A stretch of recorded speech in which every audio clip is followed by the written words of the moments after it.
آثار القصف على مدينة الزبداني بتاريخ 18/6/2012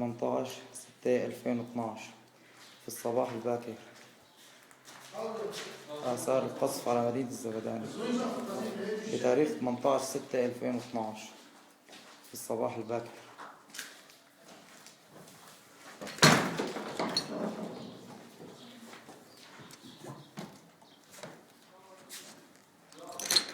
الله يرد عزلك يا بشار.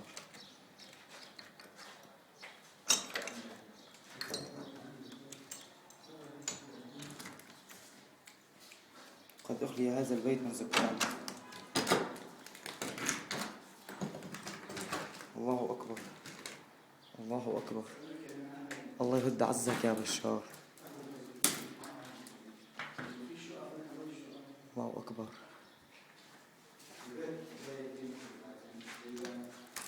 آثار القصف على مدينة الزبداني تاريخ 17/6/2012.